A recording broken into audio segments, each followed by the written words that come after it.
Guys, welcome back to the channel. Guys, today's video is about being delusional, right? It's just one of those things that people will tell you that is wrong for you and is generally incorrect, and you should avoid it at all costs. I don't particularly agree with that opinion. I think that in certain regards, delusion is the best thing that can ever happen to you. Or you being delusional is the best thing you can do for yourself, right? Because if I think of myself in a certain way, then I'll act in a way to represent it, right? I'll just give you guys an example. I think I can explain it better with an example. So let's say that I genuinely think in my head that I'm the best fighter in the world, right? I am the best fighter in the world. Pound for pound, I'm the best fighter in the world. Now, it's not true. It's obviously not true. This is a clear indication of delusion. If I go up to someone and I say I'm the best fighter in the world, to slap me in the face and say, no, you're not, John Jones probably is. If you step in the octagon with John Jones, he'd crush your head in a matter of seconds and he would kill you. But that doesn't matter. Because in my head, I am still the best fighter in the world. And if I, in my head, am the best fighter in the world, then to convince myself of that delusion, I will start acting like the best fighter in the world. I'll start eating like the best fighter in the world would. I would start training like the best fighter in the world would. I would start being secure in myself, being confident in myself like the best fighter in the world would. And isn't that what self-improvement is all about? Isn't getting better what self-improvement is all about? And isn't that mentality, isn't that delusion helping me get better as a fighter, for example, right? If I'm thinking I'm the best fighter in the world and I start training, eating, acting like the best fighter in the world, am I not getting better than I was yesterday? Right? So I think in certain regards, being delusional is the best thing to happen to you when it comes to self-improvement. Now, you can come back at me with a counter argument and a rebuttal and say, well, Hamza, there are people out there who think they're perfect, and that is delusional. And but they've absolutely limited, they've capped themselves off. They're already perfect. There's no reason for them to improve. And that is exactly the point I want to get at. That kind of delusion is wrong. I believe that there are two kinds of delusion. One, in which people think they're the best at something, and number two, in which people think they're perfect at something. Now, at first glance, both those things sound very similar. You're thinking, all right, being the best at something pretty much means you're perfect at it, right? But that's not necessarily true, is it? Now, again, we'll continue with the fighting example. Let's take John Jones, or let's take Khabib Nurmagomedov as an example. Khabib Nurmagomedov was unbeaten, 29-0, right? I don't think he lost a single round. People will say, oh, he may have lost a round here and there. No, I generally believe he did not lose a single round. I'm sure he believes the same way. He was pound for pound the best fighter in the world while he was fighting. Was he perfect though? I don't think so.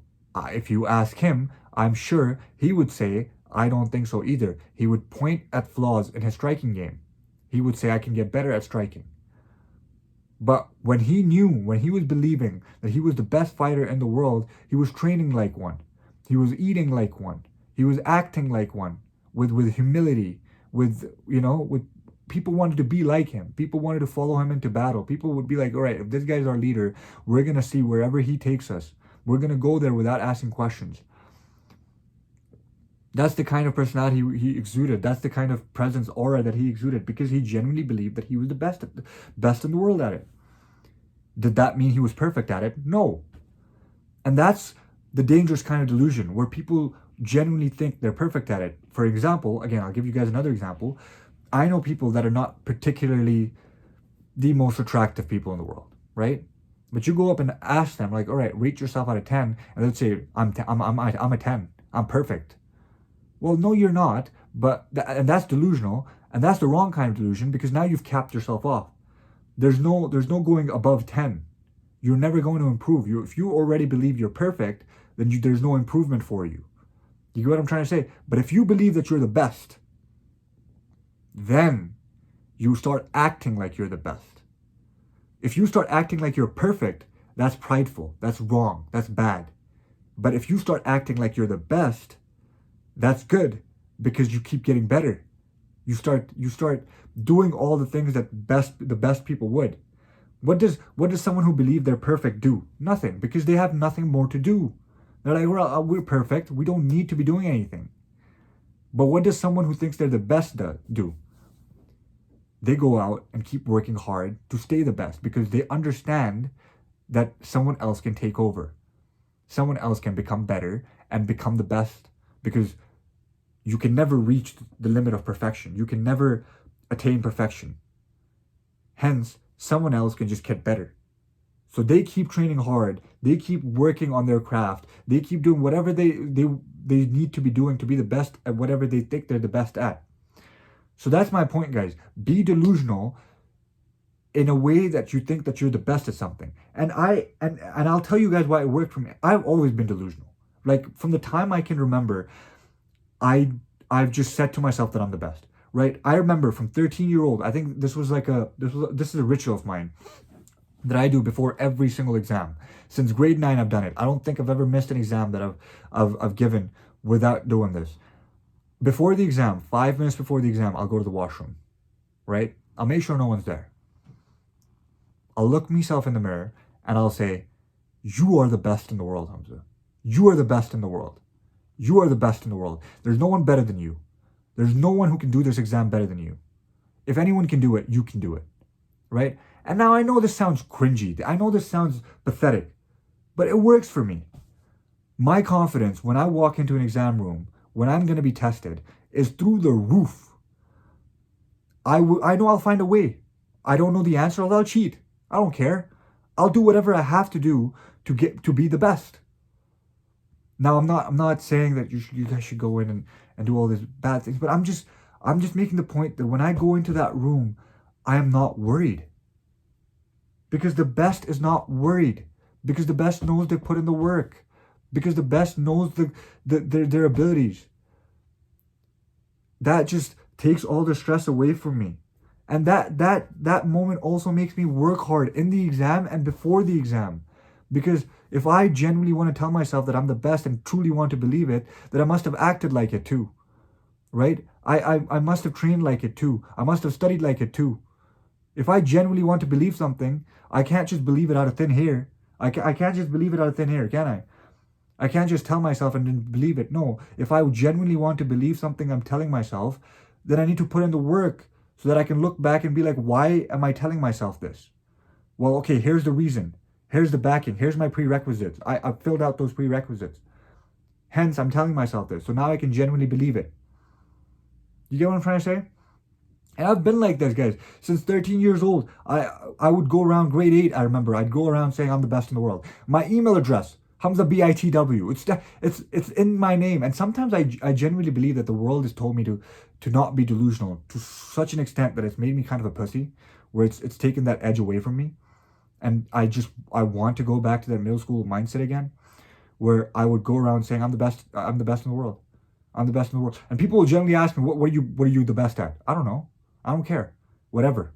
I'll take up anything I want and I'll be the best at it. Because I know I am.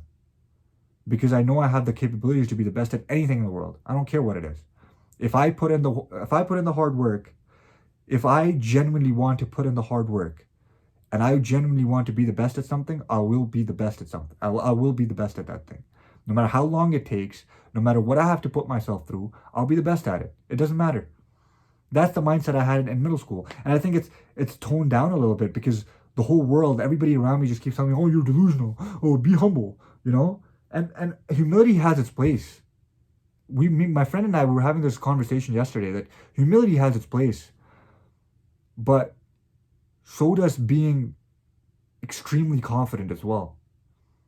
And I need to find, I think another zone in my self-improvement journey, or another step in my self-improvement journey, is to find the fine line, the balance between being humble but also being insanely delusional at the same time, and balancing it out in the best way possible. And I think that's what I need to look into, because right now I go into phases of me being extremely humble, and that takes me down to a very close line to self-hate, right? I'll come very close to being, oh, well, I can't do it because I've been so humble for so long. And then I realize I catch myself in that spot, and then I take a completely 360 or 180 degree a turn, and I'll go to the other side, and I'll be extremely delusional, extremely arrogant, and extremely pissy, and just shit on everybody around me, right? I'll become an individual that is not very fun to be around, but in that moment I have a massive edge. It's like I have a chip on my shoulder. I have a target on my back. I got to be the best because I've said that I'm the best, you know? And I just need to find the right balance. And I think I encourage everyone to go ahead and find that balance as well. And if you guys find it before me, help me achieve it too. But yeah, the point of this video is, guys, sometimes just being delusional is the best thing you can do for yourself, because it'll just help you improve so much. It'll genuinely help you improve so much. And I know this because it's helped me. I know this because I've seen all these great, again, I love fighting, so that's why I take so many examples from it. I've seen so many of these great fighters become great because they were so delusional. Muhammad Ali, you know, the greatest boxer of all time, according to some. He said, I was the greatest. I believed I was the greatest even before anyone else did. Even before anyone else said it. In my head, I kept telling myself I was the greatest. Same goes with Khabib. Same goes with Conor McGregor. He said, that belt belongs to me. He wasn't even close to the belt. Jose Aldo held the belt. Or I think it was Jose Aldo who held the belt. And he said, and he was having the interview, and she was like, oh, or the belt, how are you going to win the belt? He's like, whose belt? She's like, Jose's belt. No, whose belt? My belt. It's my belt. It belongs to me. He's still the contender, but in his head, he was already champion. He didn't need the belt to tell himself that he was a champion. He just needed the practice he'd put in. That's the condition he needed to be champion in his head. He knew he'd worked hard. He knew he'd visualized everything. He knew he'd covered every facet of being a champion, except for getting that belt. So hence putting that belt around his waist didn't make him champion. What made him champion was all the training he put in. What made him champion was because he acted like a champion. He already believed it in his head. That's what made him champion. That belt was just an icing on the cake. It was just a bonus. It was just to show the world that he was the champion. But in his head, he was already there. And people called him delusional. People said he was crazy. Knocked that guy out in 13 seconds. It took him 13 seconds to knock one of the greatest fighters of all time out.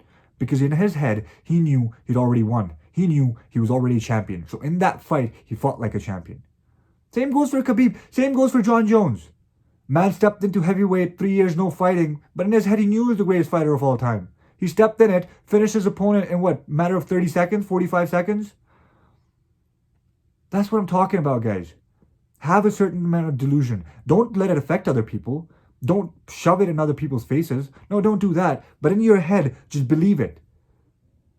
And then act like it. Or act like it and then believe it. I don't know the right order of doing things. But for me, what works is I be delusional. I tell myself things, and then I start doing things to make myself convince what I'm telling myself. See if that works for you. I'm sure it will. Why wouldn't it? It works for me. And most people watching me right now can relate to me, right? Their lives have been similar to mine. They've gone through similar struggles as me. So if something works for me, then on the balance of probability, it must work for you too, right? So that's it, guys. Be delusional. Be humble, but also be delusional at the same time. It's kind of a difficult concept to grasp fully. I haven't done it. That's why I said that's the next step in my self-improvement journey. And I hope that's the next step for you too. But that's it for the video, guys. And until next time, I love you guys.